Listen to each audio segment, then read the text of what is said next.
नमस्कार। आज हम एक बहुत ही आम पर परेशान करने वाली समस्या पर बात करेंगे, मुहासे यानी एक्ने। हाँ बिल्कुल। और हम सिर्फ ऊपरी तौर पर नहीं, बल्कि इसके पीछे के विज्ञान, इसके इलाज, दवाएं और जरूरी सावधानियों को समझेंगे।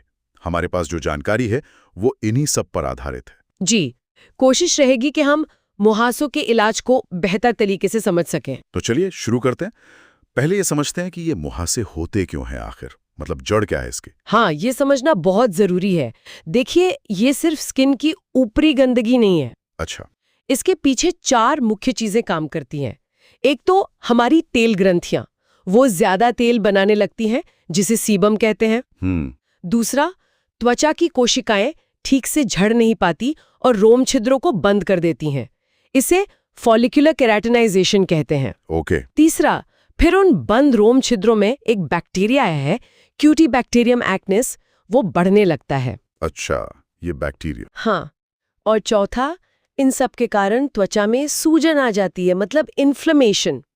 और हाँ, हार्मोन, जेनेटिक्स, हमारा खान पान, तनाव, ये सब भी इसे बढ़ा सकते हैं। बाप रे, मतलब ये तो काफी कॉम्प्लेक्स मामला है, सिर्फ तेल समझ रहे थे हम तो। हाँ, इसीलिए इलाज भी इन अलग-अलग कारणों को टारगेट करता है। तो इलाज पे आते हैं। पहले वो जो लगाने वाली क्रीम या जेल होती हैं, टॉपिकल एजेंट्स, उनकी बात करते हैं। बिल्कुल। इसमें सबसे पहले आते हैं टॉपिकल रेटिनॉइड्स, जैसे कि ट्रेटिनोइन, एडापिलीन। हाँ, नाम सुने इनके। ये क्या करते हैं? वो जो कोशिकाएं रोम छिद्र बंद कर रही थी ना, उनकी प्रक्रिया को नॉर्मल करते हैं और सूजन भी कम करते हैं। ओके। लगाना कैसे होता है इनको? इनको रात में लगाना बेहतर होता है, सूखी त्वचा पर और बहुत थोड़ी मात्रा में, एक पतली परत। अच्छा। शुरू में थोड़ी स्किन ड्राई हो सकती है या हल्की रेडनेस आ सकती है, तो धीरे धीरे शुरू करें। और हाँ, इनके साथ सनस्क्रीन लगाना बहुत जरूरी है। सनस्क्रीन क्यों? क्योंकि ये दवाएं त्वचा को धूप के प्रति थोड़ा सेंसिटिव बना देती हैं। ठीक है, समझ गया। और वो बेंजोइल पेरोक्साइड, बीपी जिसे कहते हैं। हाँ, बीपी। हाँ। ये बहुत कॉमन है। ये सीधे सीधे एक्ने वाले बैक्टीरिया को मारता है। ये 2.5% से लेकर 10% तक की स्ट्रेंथ में आता है। इसे कब लगाना है? इसे दिन में 1 या 2 बार लगा सकते हैं। हाँ। पर ये भी स्किन को सुखा सकता है। तो मॉइस्चराइजर साथ में जरूर इस्तेमाल करें। और एक चीज, बीपी कपड़ों का रंग उड़ा सकता है, तो थोड़ा ध्यान रखें। अरे हाँ, ये तो जरूरी बात है। अच्छा, और कोई लगाने वाली दवा? जी, एजेलिक एसिड भी है। ये बैक्टीरिया और सूजन दोनों पर काम करता है और साथ में दाग धब्बे भी हल्के करता है। सेंसिटिव स्किन के लिए ये अच्छा ऑप्शन है। और एंटीबायोटिक क्रीम्स जैसे क्लिंडामाइसिन? हाँ, टॉपिकल एंटीबायोटिक्स भी हैं। ये बैक्टीरिया कम करती हैं और सूजन भी। लेकिन यहाँ एक बहुत जरूरी बात है। क्या? इन्हें कभी अकेले इस्तेमाल नहीं करना चाहिए। लंबे समय तक अकेले यूज करने से बैक्टीरिया में रेजिस्टेंस आ जाता है, मतलब दवा का असर खत्म हो जाता है। ओ, तो फिर? इन्हें हमेशा किसी और दवा के साथ, जैसे बेंजोइल पेरोक्साइड या रेटिनॉइड के साथ मिलाकर इस्तेमाल करना चाहिए। अच्छा, ये कॉम्बिनेशन जरूरी है। ठीक है। अब मान लीजिए लगाने वाली दवाओं से उतना फायदा नहीं हो रहा या एक्ने बहुत ज्यादा है, तब हम खाने वाली दवाओं पर जाते हैं, यानी ओरल मेडिकेशंस। जैसे? इसमें सबसे कॉमन है ओरल एंटीबायोटिक्स, जैसे डॉक्सीसाइक्लिन, मिनोसाइक्लिन। ये अंदर से जाकर बैक्टीरिया और सूजन को कम करते हैं। ये कितने टाइम तक लेनी होती है? आमतौर पर डॉक्टर इन्हें 8 से 12 हफ्तों के लिए देते हैं। डॉक्सीसाइक्लिन के साथ धूप से सेंसिटिविटी बढ़ सकती है, तो धूप से बचना और सनस्क्रीन लगाना जरूरी है। और इसे खाने के साथ लेना बेहतर है। और मिनोसाइक्लिन? उससे कभी-कभी चक्कर जैसा महसूस हो सकता है। और हाँ, एंटीबायोटिक्स का बहुत लंबे समय तक इस्तेमाल ठीक नहीं माना जाता। ठीक है। और महिलाओं में हार्मोनल एक्ने के लिए कुछ है? हाँ, बिल्कुल। अगर एक्ने का पैटर्न हार्मोनल है, तो कुछ खास तरह की गर्भ निरोधक गोलियां या फिर स्पाइरोलैक्टिनोन नाम की दवा दी जा सकती है। ये कैसे काम करती हैं? ये एंड्रोजन हार्मोन के असर को कम करती हैं, जिससे तेल का प्रोडक्शन घटता है। स्पाइरोलैक्टिनोन लेते समय पोटेशियम लेवल चेक करते रहना पड़ता है। और प्रेगनेंसी में? नहीं, गर्भावस्था में ये दवाएं बिल्कुल नहीं लेनी चाहिए। ओके। और अब आते हैं उस दवा पर जिसका नाम गंभीर एक्ने में बहुत सुनने को मिलता है, आइसोट्रेटिनोइन। हाँ, आइसोट्रेटिनोइन।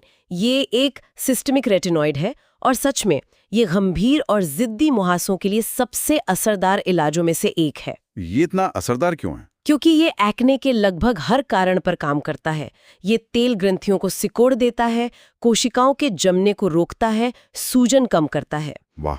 इसकी डोज मरीज के वजन के हिसाब से तय होती है और इलाज करीब 4 से 6 महीने चलता है। लेकिन इसके साइड इफेक्ट्स भी तो सुने हैं काफी। हाँ, साइड इफेक्ट्स हैं और उन पर ध्यान देना बहुत जरूरी है, जैसे स्किन और होठों का बहुत ज्यादा सूखना, कोलेस्ट्रॉल या लिवर एंजाइम का बढ़ना। और सबसे गंभीर? सबसे बड़ा रिस्क है टेराटोजेनिसिटी। मतलब अगर कोई महिला इलाज के दौरान प्रेग्नेंट हो जाती है तो बच्चे में गंभीर जन्म दोष हो सकते हैं। ओह, ये तो बहुत सीरियस है। इसीलिए महिला मरीजों के लिए इलाज के दौरान और बंद करने के बाद भी कुछ समय तक गर्भ निरोध के 2 तरीके अपनाना और नियमित प्रेगनेंसी टेस्ट करवाना अनिवार्य होता है। और हाँ, इस दवा के दौरान और बाद में कुछ समय तक ब्लड डोनेट भी नहीं कर सकते।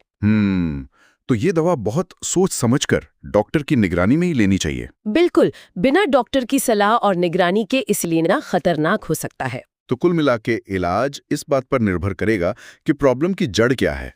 तेल, बंद पोर्स, बैक्टीरिया या सूजन, और शायद लाइफस्टाइल का भी कुछ रोल है। हाँ, बिल्कुल है। दवा के साथ साथ एक बैलेंस्ड डाइट, स्ट्रेस कम रखना, अच्छी नींद लेना, ये सब भी मदद करते हैं। और कुछ बेसिक डूज एंड डोंट्स भी हैं। हाँ, वो जरूर बताइए, क्या करना चाहिए और क्या नहीं। देखिए, सबसे जरूरी हमेशा डर्मेटोलॉजिस्ट की सलाह माने। कोई भी नई क्रीम लगाने से पहले पैच टेस्ट करें। रोज सनस्क्रीन लगाएं, वो भी नॉन कॉमेडोजेनिक। नॉन कॉमेडोजेनिक मतलब जिससे पोर्स बंद ना हो।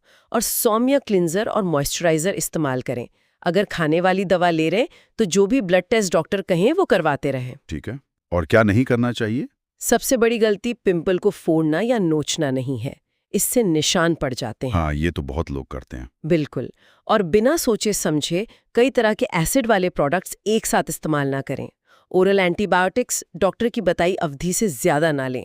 फॉलो अप अपॉइंटमेंट्स मिस ना करें और कभी भी एक्ने पर स्टेरॉइड वाली क्रीम ना लगाएं।